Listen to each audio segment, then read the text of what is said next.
Sevagoth is one of the best nukes in the entirety of Warframe, and with his Prime release, he not only got better, but also way more bling.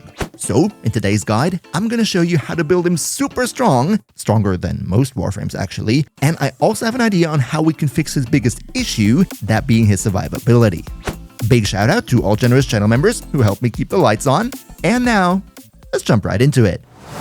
Now, the first thing I need to say in this video is that Sevagoth is quite a bit more complex than your standard day-to-day Warframe, because, similar to, for example, Equinox, Sevagoth is actually two Warframes in one. You have the standard Sevagoth with his 4 abilities, and then you have the Sevagoth Shadow, who also has 4 individual abilities and also can be modded completely independently of the normal Sevagoth.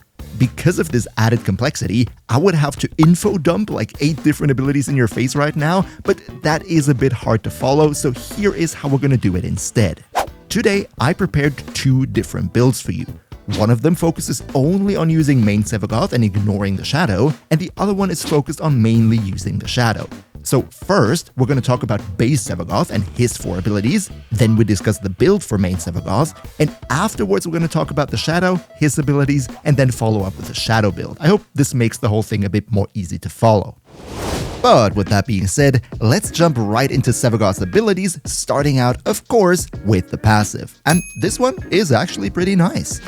What it does is relatively simple. When you die, you don't actually die, but you turn into a little gravestone right here and spawn your shadow instead. You will see that at the bottom right of the screen, there's a little counter that ticks down with a 5 next to it. What you gotta do is, in the time before the counter runs down to 0, you gotta take out 5 enemies with the shadow, and if you manage to do that, then you get revived. The nice thing about this is that this whole thing even works if you subsume over the shadow ability, so you can use this anyway. The only thing that you need to keep in mind is the shadow is vulnerable in this period of time, so if the shadow dies while you're still bleeding out, then you're unfortunately gonna die too, as you just saw. Sevagoth's first ability goes by the name Reap, and what this one does is it shoots out your shadow form, which is then going to be bumbling around the battlefield as a separate entity. You can also see it on the minimap as a blue dot. If you want to, you can redirect the direction of the shadow by aiming to a different point, but in practical gameplay, I didn't find this to be all too useful. The main reason you would want to use this though is because when you fire it at enemies, they will take damage from it, and you can also see the effect around them. They take damage vulnerability. It's an effect on the enemy that makes them more vulnerable to your damage. This is already pretty nice, but Reap also has an augment called Shadow Haze, and this does 2 things. First of all, it increases your critical chance against enemies that are inflicted with the Death Harvest, this debuffing effect that I just showed. And while that's definitely nice, that is not all. The main reason why you would want to use this augment is the second part, and that is that when enemies die when they're under the Death Harvest effect, they will spawn an additional shadow, as you also see there, that also bumbles around the battlefield and also applies Death Harvest, and this way you can have up to 3 of these shadows on the field at the same time. Ability number 2 goes by the name So, and this one is really interesting. What it does is it applies an effect to the enemy. You can see this by this purple glow right here. It deals a little bit of damage, but it's not really worth mentioning on a higher level. However, what is worth mentioning is the interaction between So, this second skill, and Reap, the first skill. Because enemies, when they are under the effect of So, if you hit them with the Reap Shadow, you see it right there, they lose a chunk of their health, that being 25% true damage that they're taking from this, and also another 25% of their maximum health is being dealt as explosion damage in a 4-meter AoE around those enemies. So also comes with an augment, that being called Dark Propagation, and what this one does is, when an enemy that is under the effect of So dies, then this So effect is going to spread in a big radius around that enemy, kind of similar to the common Frenzy augment for Equinox's Rest and Rage. Sevagoth's third ability goes by the name Gloom. And for that, I had to turn down the enemy levels quite a bit so I don't instantly die, but let's take a look at what it does. Gloom creates an area of effect around you that is massively gonna slow down the enemies, and also when you deal damage to enemies... Come on, hit me for a bit of damage, please. Can you please, hit me? do some damage! And when you deal damage to enemies while Gloom is on, doesn't matter whether it's the enemies in the circle or enemies further away out of the circle right there, you will get a percentage-based lifesteal based on how much damage you're dealing. In higher levels, when you're dealing a lot of damage, this usually means you get fully healed for simply doing one hit against an enemy. Now, one thing to note here is that Gloom is a channeled ability, meaning it will continuously drain energy, and the amount of energy that is drained is based on how many enemies are within that AoE. As you see right now, if there is no enemy in the circle, you're not gonna lose energy. Then when we get closer to them so that they are in the circle, you can see the energy is ticking down, and the closer we get, the more enemies are in the circle, the faster the energy is gonna go down. One thing you need to keep in mind here though is that there is a cap, meaning if you have 10 enemies in the circle, that is going to be the maximum drain, and after that it doesn't matter if you add even more enemies to it. Just note that, due to the fact that this is a channeled ability, mods or effects that regenerate energy per second do not work at all with this, and if you want to regain your energy, then picking up energy pickups is going to be your best bet when using Gloom. And finally, Sevagoth's 4 is pretty straightforward. That is the skill that you use to turn yourself into your shadow. However, there is one thing that you need to keep in mind with this. As you previously probably already noticed, there is a little meter at the bottom right of the screen when playing Sevagoth. This is the meter that you need to fill up in order to even be able to bring out the shadow. How do you fill it up? Well, pretty straightforward. You inflict your second ability onto the enemies, and then you kill them with your first.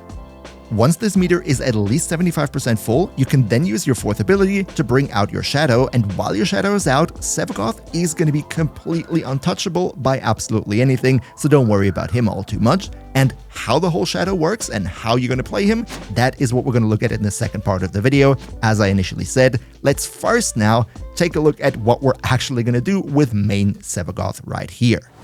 Okay, so much of the abilities for main Sevagoth. Let's now talk about the build that deals crazy tons of damage to Steel Path enemies, and I'm going to explain to you exactly right now what we're going to go for with this build, and then we're going to talk about how the build actually looks. First of all, how is it played? This is going to be relatively simple. What we're doing here is applying the effect with our second ability, and then use the first ability against those enemies so that they explode and deal massive AoE damage to one another. To further increase the damage of those explosions, we're going to infuse Roar as a skill from the helmet, because, you know, Roar can increase ability damage, but in case you don't want to use Roar, there are some alternatives that you can use. For example, armor stripping abilities, because that means that the explosions from those enemies are going to deal more damage, especially against armored enemies, or alternatively, something to spread viral, like for example, Weird Scythes from Daggith. Now, the reason why the nuke works so well is because we're going to use both augments for his first and his second ability. Remember, the augment for the second ability makes that whenever an enemy dies under the effect of So, the So effect is going to spread outwards. And the first ability makes it that whenever an enemy dies under the effect of his first ability, you're going to get more additional clones up to a maximum of 3. If you now combine those two skills, that means you create a chain reaction. When an enemy dies, the second skill is going to spread, and also you're going to get more of those shadows that are going to spread the whole damage even further, which means it is very well possible that you can shoot your one down a corridor, and it's going to propagate and propagate even further, so that at the end, the whole corridor is clean and maybe even 2-3 rooms further down the line until the duration of the ability eventually ends. Now, to be fair here, this concept is nothing revolutionary. We have had a lot of people talk about it when all these augments came out in the first place, but still I wanted to share it because it is a very fun way to play him. It does, however, unfortunately have one big problem, and that is survivability. As I initially said, Sevagoth doesn't have a lot of health, doesn't have a lot of armor, meaning that if you wanted to play him as a health tank, you would really have to shoehorn him into that role, and that kind of hurts because you really need this mod space for all the other stuff that you want to go for. So, how are we going to solve this problem? See, what I went for here is kind of a hybrid approach, but I still found that in my testing it worked pretty nicely. And that is, first of all, we use Shade, or Shade Prime, or Prisma Shade, doesn't matter, as our Sentinel companion. Shade, as we all know, cloaks you when you get close to enemies and keeps you completely invisible as long as there are enemies in a 24-meter radius around you. As long as you don't fire a weapon or you don't use a melee, you will stay invisible. The cool thing about this tactic is that because you're annihilating the enemies with your abilities, not with your weapons, that means your invisibility is not interrupted when you attack those enemies with the skills. Now, I know what you're gonna say, that is super inconsistent, you know, when you nuke the enemies away, then your invisibility is gonna be broken automatically because there's no enemy nearby, and also this whole line of sight issue and everything, and you are completely right with this. The invisibility through shade is nothing that is going to stay up for 100% of the time, but it is one piece of the puzzle, and even if you're just invisible half of the time in your mission, that is still half of the mission that no enemy has any idea where you are and they cannot attack you. And for those periods of time where you are visible, that is where you actually want to use Gloom, your third ability, not really for the heal, because in Steel Path, you're going to go down so fast that the heal is not going to be that much helpful, but because you want to use it to slow the enemies down so that they cannot really attack you in time before they get nuked away by your other abilities. I personally found that in my testing, going for solo survival missions, the combination of both the invisibility and then the slow from Gloom when the invisibility runs out, this was more than enough to keep me alive without breaking a sweat. And before we take a look at the build itself right now, I would be super happy if you could maybe give the video a like, because, you know, it helps big time with the YouTube algorithm, so cheers so much for your support. And as per usual, we're gonna start out with my selection of Archon shards, which is actually pretty straightforward. I went for 5 blues, giving me more maximum energy, because Sevagoth wants to have so many augments and all types of mods that freeing up even one mod slot for maximum energy that usually would be done by a flow mod with those Archon shards is absolutely worth it. Up next, let's take a look at the build itself, which would be right here. And first off, I started with Corrosive Projection to reduce enemy armor a little bit so that the explosions from the chain reaction are going to deal just a little bit more damage. Combine that with Coaction Drift, so the armor reduction is even a bit stronger. However, you are not forced to do this. You could also use Brief Respite if you want to go more into shield gating. You could use Growing Power if you don't want to use the shade invisibility. You're pretty much free to do whatever you like here. Same goes for the Exalted slot. Then, as we already discussed, we need the augments for both our first and our second ability to make the explosive chain reaction happen, and the rest of the build is mainly focused on giving us a decent bit of ability strength with Intensify, with Blind Rage, with Mold Augmented here, because, you know, more ability strength means more damage increase through Roar, means more damage vulnerability from your first ability, so the chain reaction becomes more potent. Just to be clear here, ideally you want to replace Intensify with Umbral Intensify, but I would have to reformat this entire build if I wanted to make it fit, and I kind of was too lazy to do that and didn't want to spend an Umbra forma. Just so you know, in an ideal world, this here would be Umbral Intensify. For the energy economy, we go with Arcane Energize. This is unfortunately required because you're going to spam abilities quite a bit, and then Streamline to increase the efficiency that we initially lost through Blind Rage, at least a little bit. Stretch is mainly here for Gloom, because if we have more range on Gloom, that is going to make that even more enemies are going to be slowed and cannot really attack us. That helps with survivability. And to get out of a tight situation, we use Rolling Guard here in case we eat a big status effect or something. That gives us more consistency in our survival. Finishing up with Prime Continuity for a little bit more duration that also reduces the drain on Gloom. But alright, so much about main Sevagoth and the nuking build. Let's now finally take a look at the Shadow and what he can do. First off, as I initially said, you need to inflict the second skill and then annihilate enemies with your first skill to even charge the Shadow meter down there. Let's quickly do that. Now, when we bring out the Shadow is going to consume that meter in the bottom right. As you can also see, it slowly goes down. The time that you have with the Shadow on the field is pretty impressive, but you need to keep in mind that there is nothing you can feasibly do to increase this meter as long as the Shadow is out. When you want to bring that up, you gotta go back to Sevagoth, gotta go back to inflicting your second ability, and then annihilating enemies with it. The Shadow's first skill is a relatively nice grouping ability. It has pretty decent range, but only affects enemies, as you also see here, in a cone in front of you. So what you can do is you can go a bit further away and still affect all those enemies, but if they're wider spread, you're not going to be able to group them. The reason you would want to group them is very simple, because Sevagoth Shadow is a melee slasher with his claws, and it's very nice to pull the enemies in and to then attack them.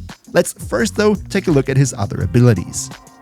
The Shadow's second ability is a self-heal. When we take damage, we can use our second ability, as you also see here, to regain some of the health that we lost and deal damage to the enemies in the process. Ability number 3 is called Death Harvest, and this is actually really important for the Shadow form because what it does is it applies the same damage vulnerability that Sevagoth's first skill applies to the enemies. You can also see here it's the same effect, and making enemies more vulnerable to your damage is always a great thing. So what you're essentially doing is grouping up enemies, applying the damage vulnerability, and then dealing a ton of damage. The reason why I'm getting such crazy crits right here is because I still have the augment on, which increases your crit chance against enemies that are affected by this debuff. If you remember it, it was the augment from Sevagoth, and it also works on the debuffing effect of Sevagoth's Shadow without having to apply it to the Shadow himself. It's enough if you put it on Sevagoth. And then finally, the 4th is really unspectacular. You just go back to normal Sevagoth, and that is it. Alright, so much for the abilities of the Shadow. Let's now talk about how the whole Shadow build concept is going to work out, and also hear how we're going to keep the Shadow alive. First off, what we're going to do with the Shadow is pretty simple. Use our first ability to group up the enemies, use our third ability to make them more vulnerable, and then hack onto them as if there is no tomorrow. If we need heal, we can use our second ability, but I personally prefer to use a lifesteal mod on our melee weapon. We're going to get to that when we talk about the melee build here in just a minute. Now, in terms of survivability, this one is going to be a little bit more delicate.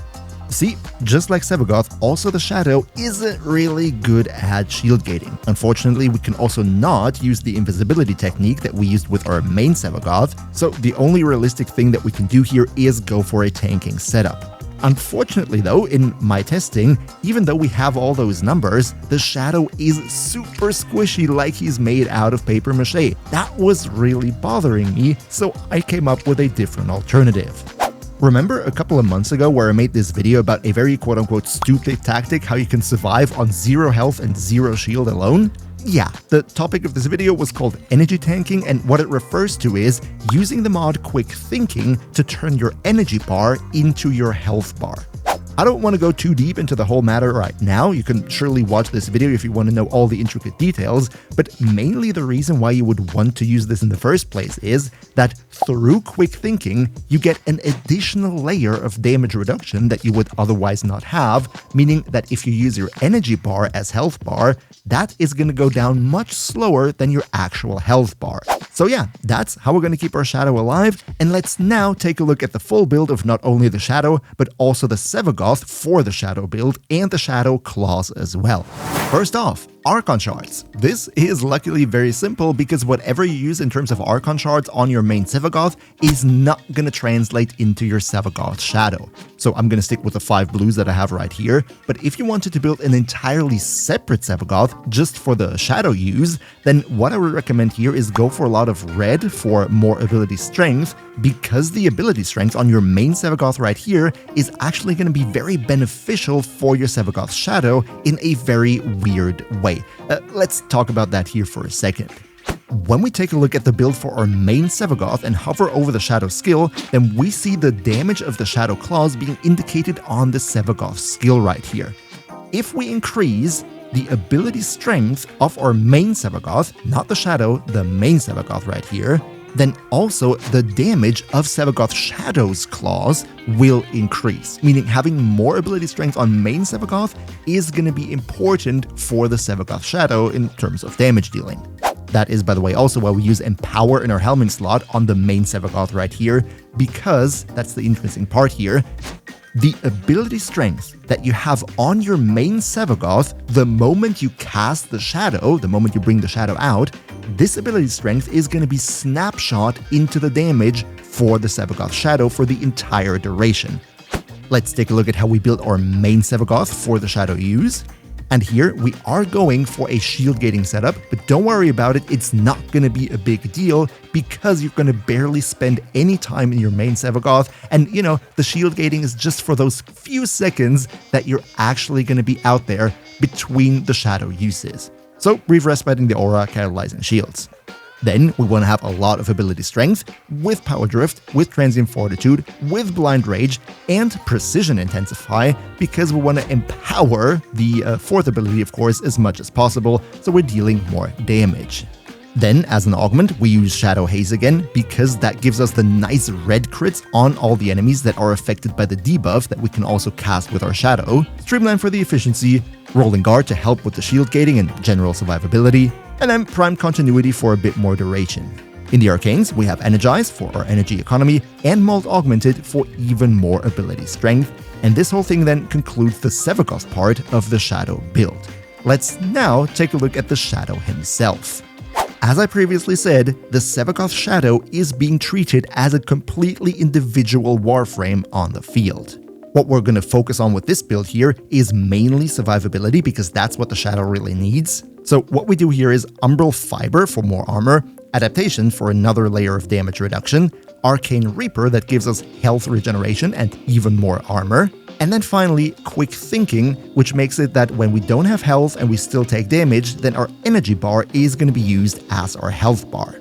Now, where are we going to take all that energy from? From Hunter Adrenaline, because this one converts damage that we take to our health into more energy for us. In the Aura slot, I went for Steel Charge that gives you a bit more melee damage, but really you can use whatever you like here. Preparation though in the Exilus is actually really nice because that makes that whenever you bring your Shadow out, it's instantly going to start with its maximum energy full, which is not only great for casting abilities, but also because, we use our energy as our health bar. Prime Flow to make sure that health bar is also really good. Stretch for a bit more ability range. That's good for hitting more enemies with a debuff and also pulling in enemies from further away. And then Transient Fortitude, Umbral Intensify, and Mold Augmented for more ability strength that gives you a bigger debuff on the, debuffing ability right here. That will be my recommended build for Sevagoth's Shadow, and now let's also take a look at the claws. For the claws here, it's really not that important what you do because they're going to deal good damage anyway, and because of the fact that you're going to be tanking with your Shadow, that means you cannot really go to level cap anyway, so you don't need all that crazy damage in the first place. I have one build here that is mainly focused on using your Tennokai for heavy attacks, deals a lot of heavy attack damage, is really nice. I don't want to go too deep into every single mod, I think you understand it's a standard melee build right here. Then we also have a version right here where we're going to use Healing Return to heal ourselves with every hit that we strike on an enemy. That then means we don't need to use our second ability all the time to heal our Shadow. It's really helpful in general. The problem though here is that the claws, when you want to mod them, they need a ton of Forma, and even with all slots format, I would have to use an Umbral Forma on the claws just to max out my Healing Return, and I don't recommend doing that. They're not so great as to invest in Umbral Forma, if you ask me. These would be the two versions of the build that I would recommend if you want to go for Tennokai and heavy attacks. If you wanted to go mainly into a combo counter type of build, then this right here would be my recommendation, where you don't really focus on your heavy attacks, you just weave them in as you see fit, but therefore you have a maxed out Healing Return and it's going to heal you a bit more. It's all in all also a viable build, but as I said in general, you can kind of mod those claws however you want because the survivability of your Shadow is actually going to limit as to how high you can go with this and not really the damage output of the claws anyway. By the way, this right here also would be the build for my Shade that I use with my Sevagoth build, not only on the main Sevagoth build, but also a bit for the survivability of Sevagoth in the Shadow build. Nothing too fancy here. The only things that are really important in my opinion are Ghost, Vacuum, and then Primed Regen. The rest is, put on whatever you see fit, and then you're good to go. And in case you're still searching for a good rifle to pair with Sevagoth, then don't miss out on this video right here. Another big shout out to Niels V, Demon Lord Zell, Demon Emperor, Emperor Prime, Nost Linux Gaming, Leica and Shepherd, Turtlepeer, Pepperwolf, Misfire DX, StreamJet21, SignUpKing 5000, Gribbly Pixie, Mihawk HE, Yagis, Hoke Hunter, and all other generous channel members for your continuous support. We see each other, hopefully in the next one, and until then, as always, good loot.